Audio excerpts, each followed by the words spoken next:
पहली बात तो शायद मेरे जो यहाँ पे मित्र बैठे हैं जिन्होंने कहा कि इन्हें जुडिशरी की तरफ से क्लीन चिट मिल गया है, मैं इन्हें कह दूं कि अगर ये आज का अखबार खोल लेंगे, ईडी ने नया फ्रेश केस ऑलरेडी फाइल कर दिया है। इनफैक्ट अगर अब वो आप जुडिशरी का केस देखते हैं, उन्होंने ईडी पे को कहा था कि फ्रेश चार्जेस लाइए करेक्ट सेक्शंस के अंडर, और वो केस ईडी ने आज दर्ज कर लिया है। तो अगर ये कहते हैं कि उसी बिना पे हम लोगों का अलायंस होने वाला था, तो उसी बिना पे मैं कह रही हूँ कि नया केस फाइल हो गया है, आप ठंड रखिए। और मैं आज कम से कम पीडीपी से अपील करती हूँ, पीडीपी के वोटर्स से अपील करती हूँ कि जो प्रॉक्सी पार्टीज की तरफ से जितना हम लोगों को सबको प्रेशर है, आप लोगों ने 2014 में बीजेपी को यहां लाया। अगर आप जो नेशनल कॉन्फ्रेंस लड़ाई लड़ रही है इस वक्त बीजेपी के साथ, अगर आप उसमें हमारा साथ नहीं दे सकते, कम से कम नेशनल कॉन्फ्रेंस को उस लड़ाई में कमजोर नहीं कीजिए। देखिए BJP, just let me respond please. देखिए बीजेपी जो आपका है, that is the first love of national conference. आपके उमर अब्दुल्ला जो normal son of chief minister थे, वो पहली बार यूनियन मिनिस्टर बने थे बीजेपी की गवर्नमेंट में। So BJP is his first love and nobody forgets the first love.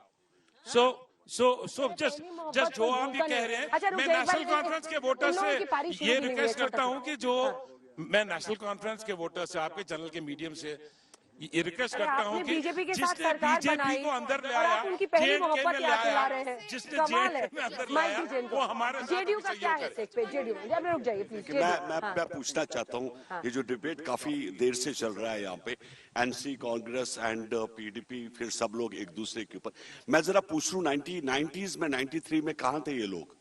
मैं देखिए, मेरी कांग्रेस से हालांकि हम लोग कहीं पार्टनर नहीं है, लेकिन इतना मैं मानता हूं कि 94, 95 में जब देश से सब लोग भाग गए थे जम्मू कश्मीर से, जब फारूक अब्दुल्ला भी लंदन में था, और बिल्कुल जो मुफ्ती महबूबा मुफ्ती के वालिद साहब थे, वो हमारे पार्टी से ही थे, देश के गृह मंत्री थे। लेकिन तब उस वक्त कहाँ थे? हमने तो तब फैमिली पॉलिटिक्स की बात नहीं की, ना हमने तब प्रॉक्सी कैंडिडेट्स की। 95, 96 से हमने इलेक्शन लड़ा। ठीक है, हमें मानते हैं कि अभी का जो सिनेरियो काफी चेंज हुआ है, जम्मू कश्मीर के अंदर एक नई तब्दीली जरूर आई हुई है, एक बहुत सारी चेंज आई हुई है। मैं ये बिल्कुल नहीं कहता कि मैं किसी को दोष नहीं देता कि ये बीजेपी, ये पीडीपी, ये कांग्रेस, ये एनसी। एक जरूर मानता हूं कि एक कोशिश की गई जम्मू कश्मीर में। अगर एक सेकंड बात करने दीजिए, अगर पत्थरबाजी बंद हुई, क्या ये आपको अच्छा नहीं लगता? अगर आज जम्मू कश्मीर के अंदर अगर दुकानें खुली रखी है, क्या आपको तकलीफ किसी को हो रही है? क्या अगर हड़तालें नहीं हो रही है जम्मू कश्मीर, तो कोई प्रॉब्लम है क्या? आपको याद है 15-15, 20-20 दिन जम्मू कश्मीर बंद रहा करता था। मैं याद दिलाना चाहता हूं, जब दरगाह पे मिलते उग्रवादियों ने हमला किया था, 3 महीने जम्मू कश्मीर बंद था। जब 2010 में, 2012 में 2-2 महीने, 3-3 महीने जम्मू कश्मीर जो है एक साथ बंद रहा। ये सब चीजें जो पॉलिटिक्स आप कर रहे हो, सभी लोग, देखिए हम सबों को खुश होना चाहिए इस बात पे, जम्मू कश्मीर खुला है, जम्मू कश्मीर की दुकानें खुली है, जम्मू कश्मीर में पत्थर नहीं चल रहे, जम्मू कश्मीर में गोलियां नहीं चल। मुझे लग रहा है ये बहुत बड़ी सौगात है, इससे बड़ी सौगात हमें कुछ नहीं चाहिए। शुक्रिया, आप बात करते रहिए। ठीक है, नहीं बहुत अच्छा। माइक रखिए, आप बताइए। हाँ, जो इन्होंने कामयाबी की बात की कि नया कश्मीर में पत्थरबाजी नहीं हो रही, हड़तालें नहीं हो रही, जम्मू कश्मीर खुला हुआ है, सड़कों पर हम लोग भी एक बदलाव देख रहे हैं। हम भी पहले आते थे, कई जगहों पर रोड ब्लॉक्स होते थे, इसलिए हमने दूसरे रास्तों से जाना पड़ता था। वो सब बदलाव है, वो सब आपको लगता है नया कश्मीर का हिस्सा है? मैम, अभी तक का जो डिबेट हुआ है, ये अच्छी बात है कि हमारे सियासी कारकुनान यहाँ मौजूद हैं, मगर 70 सालों से ये जंग जो है, ये महज कुर्सी की जंग है। अभी तक की डिबेट में कोई पब्लिक इशू यहाँ डिस्कस नहीं किया, और हमारे जितने भी कार्यकर्ता हैं, वो चाहे जिस भी सियासी जमात से हैं, ये अफसोसनाक है कि वो कुर्सियों की बात करते हैं। मैं फिर से लोगों को कहूंगा कि उठो, मेरी दुनिया के गरीबों को जगा दो, काखे उम्रा के दर्रो दीवार हिला दो। ये लोग जब तक जम्मू कश्मीर के अवाम की बात नहीं करेंगे, हमारे मसाइल की बात नहीं करेंगे, ये तो बात करने दीजिए।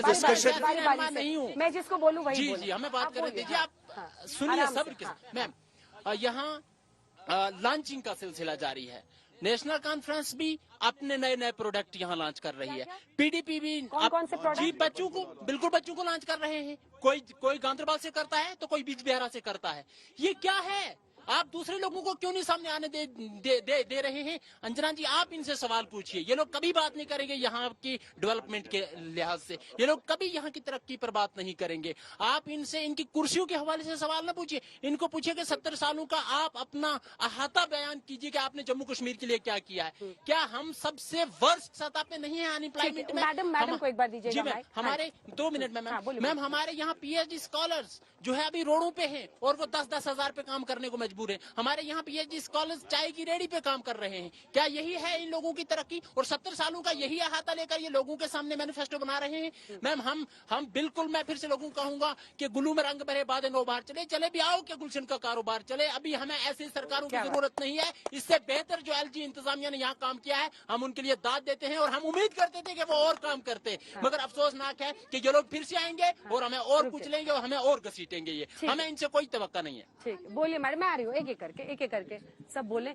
आपको लग रहा है कि पत्थरबाजी वगैरह खत्म हुई है तो उससे एक सुरक्षित पहले तो मैं बोलना चाहूंगी कि कश्मीर को एक तंदूर की तरह ट्रीट किया जाता है, जहाँ पे सियासत की रोटियां सेकी जाती हैं। तो आप जो मेन इश्यूज है हमारे अनएम्प्लॉयमेंट के, ड्रग्स इश्यूज है, जेंडर डिस्क्रिमिनेशन है, उस पर कोई बात नहीं हो रही है।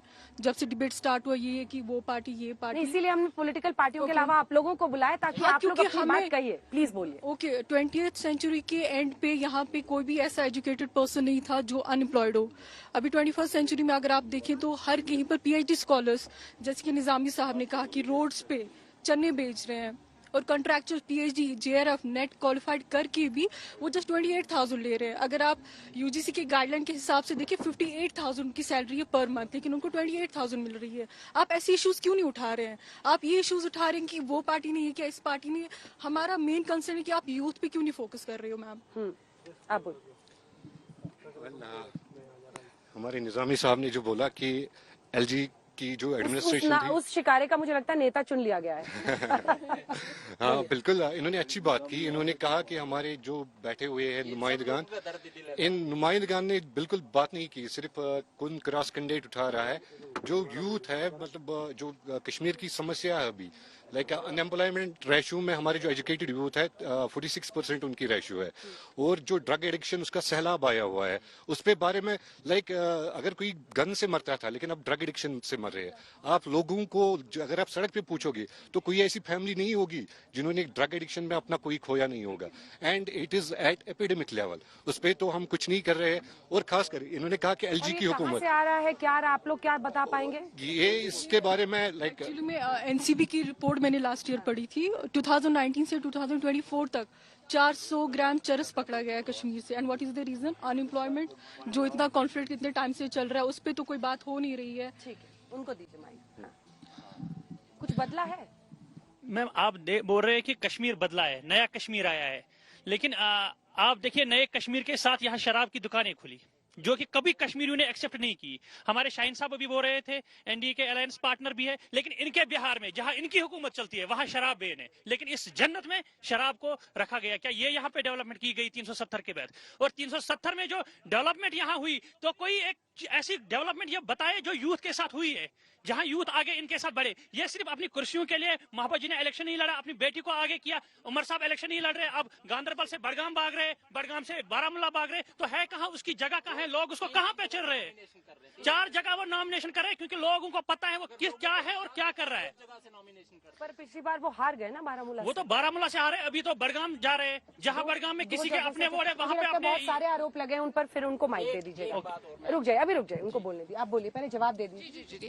पहली बात, जी, यहाँ पे यही पॉलिटिक्स है। नेशनल कॉन्फ्रेंस एक तरफ है और दूसरी तरफ बीजेपी है और दूसरी तरफ हर किसी तरफ है जो इंडिपेंडेंट कहते हैं अपने आप को, लेकिन आरोप सिर्फ नेशनल कॉन्फ्रेंस पे लगाते हैं।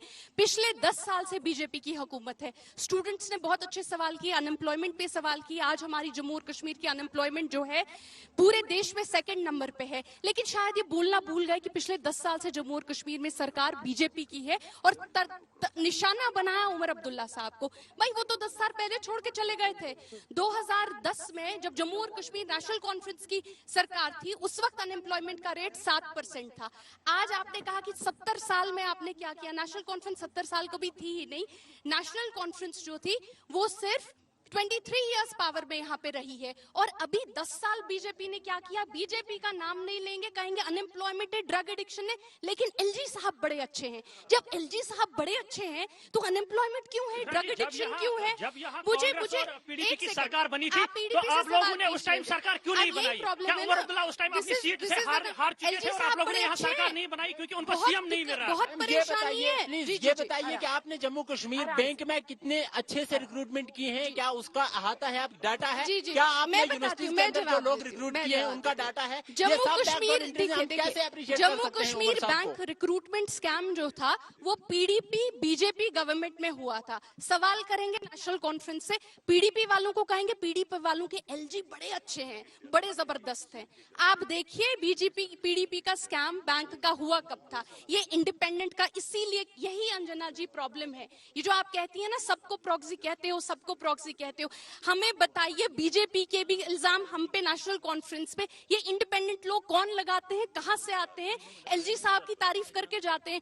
भाई एलजी साहब अच्छे हैं तो वोट करिए आगने वाले जो इलेक्शन में, बोलिए एलजी साहब हमारे सीएम कैंडिडेट बीजेपी के और वोट करिए, डेमोक्रेटिकली ओपनली करिए ना, ये छुप के क्यों करते हैं?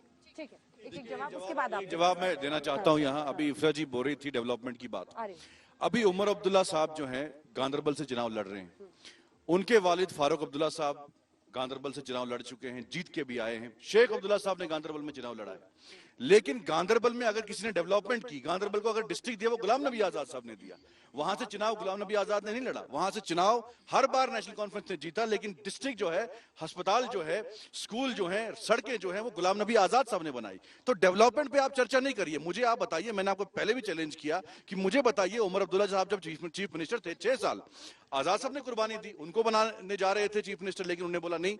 अब मेडिकल कॉलेज जो है बारामूला में आजाद साहब ने बनाया, डिस्ट्रिक्ट गांधरबल में आजाद साहब ने बनाया। आपकी सरकार 6 साल थी, उससे पहले 70 साल आप रहे हैं, क्या डेवलपमेंट आपने की? क्या आप कह रहे हैं 1 लाख नौकरी आप देंगे?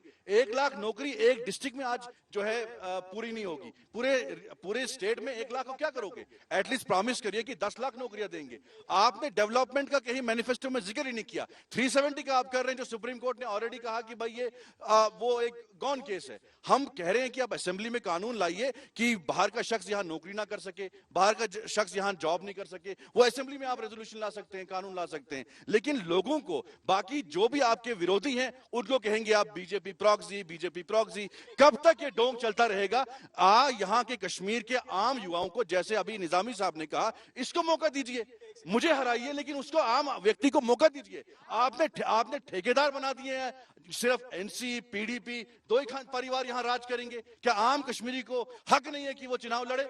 जो भी इंडिपेंडेंट चुनाव लड़ना चाहता है, ये बीजेपी का प्रॉक्सी है। आपने बीजेपी को कश्मीर में लाया, आपने बीजेपी को कश्मीर में लाया। आज आपके दविंदर सिंह राणा जो एनसी में रह चुके थे, वो कह रहे हैं कि उमर अब्दुल्ला साहब बीजेपी के तलवे चाट रहे थे कि हमें अपने साथ जोड़िए।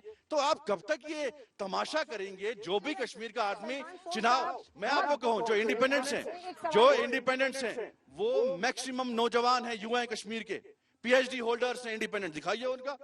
आप देख, सब पढ़े लिखे लोग हैं जो बदलाव चाहते हैं, जो चेंज चाहते हैं। रशीद ने 2 लाख वोटों के मार्जिन से उमर अब्दुल्ला को हराया। ये चाहते हैं जैसे इन्होंने मजबूर किया सलाहुद्दीन को, गिलानी साहब को सेपरेटिस्ट बनाने में, और ये चाहते हैं कि यहां सिर्फ एनसी रूल करे, और जो बाकी जो लोग मेन स्ट्रीम में जुड़ना चाहते हैं उनको यह आतंकवाद का रास्ता दिखाएं। बिल्कुल एग्री। तो साहब बहुत बहादुर नेता है, मेरे एक सवाल का जवाब देंगे वो, जो इनकी पार्टी के नेता क्लैरिटी से देते नहीं है। नेशनल कॉन्फ्रेंस के मैनिफेस्टो में लिखा है कि हम अनुच्छेद 370 और 35A को वापस लाएंगे। जो स्वायत्तता का प्रस्ताव उन्होंने पास किया था और पहले अटल बिहारी वाजपेयी की सरकार को भेजा था, जिसे रन डाउन कर दिया गया था कि 1953 की पहले की स्थिति हो, उसको वो वापस लाएंगे। क्या इन दोनों पॉइंट्स पर आप नेशनल कॉन्फ्रेंस के साथ खड़े हैं? कांग्रेस पार्टी साथ खड़ी है? नेशनल कॉन्फ्रेंस हो, कोई और पार्टी हो, हर किसी को हक है कि वो अपने मैनिफेस्टो को बनाएं, जिस तरह से उनको पेश करना वो करें। कांग्रेस पार्टी की ये गारंटी होगी कि जम्मू कश्मीर के जो लोग हैं, उनकी जो लैंड की इनसिक्योरिटी है, गवर्नमेंट जॉब्स की इनसिक्योरिटी है, वो हम खत्म करेंगे। यानी कि यहाँ नहीं आप अलायंस में नहीं सुनिए अलायंस में कोई नहीं देखिए नहीं, सलमान साहब ने बहुत बात की, इन्होंने बहुत बात की, मैंने किसी को इंटरप्ट नहीं किया। ये जो इलेक्शन है, जैसे हमारे नौजवानों ने बोला, शायद उन्होंने मेरी बात पहले सुनी नहीं। मैंने शुरुआत ही अनएम्प्लॉयमेंट से की, highest unemployment for females, second highest for young people.